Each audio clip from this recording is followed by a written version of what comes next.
Okay, good evening. Well, here we are again.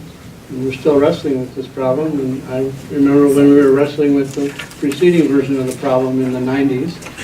At that time, I wrote a letter to Richard Linster, who was my supervisor at the time, which he read at the county board, with my 10 suggestions for where to site the then proposed jail that's become a public safety building.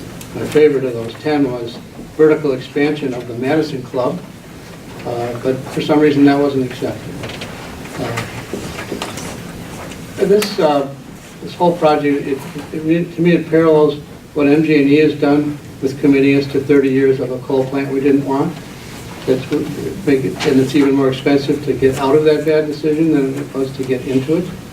It's equivalent to our defense budget at the national level. This is like our county level version of defense spending. You know, it's way out of proportion to everything else, and it affects everything else by stealing from out of people's mouths and out of people's health and out of people's everything. And it's the county's fundamental role. The county level is where the care of public health, safety, and welfare is supposed to have the buck stop.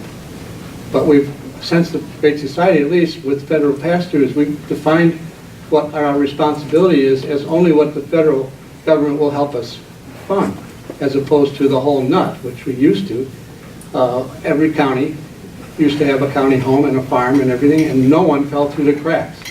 But we've gone to a partial definition of what our responsibility is as county and as people, and the results are pretty clear. You know, half measures don't do it. So we got to realign our priorities, and the more we focus on correcting those sources of our problems, the fewer people will be showing up to the threshold of the jail.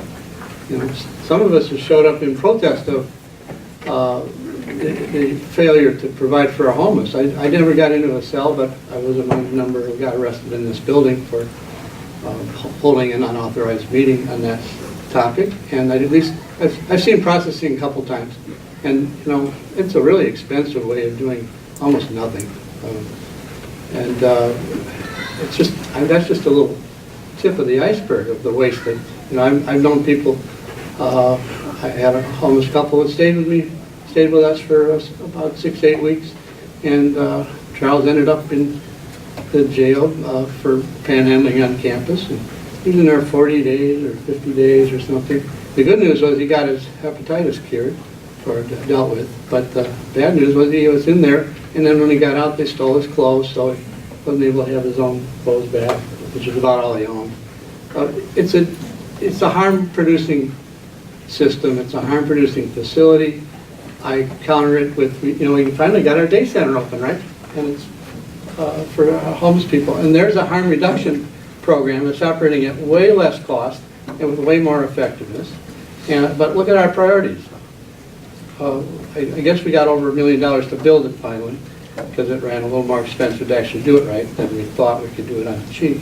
But that, you know, it's a 100th to 1 ratio we're talking about here between what we would spend for this versus that. The near future, if anything like they're dreaming of in Washington gets fulfilled, we're going to have no capacity to pay for this pig down the road, because we're all going to get impoverished.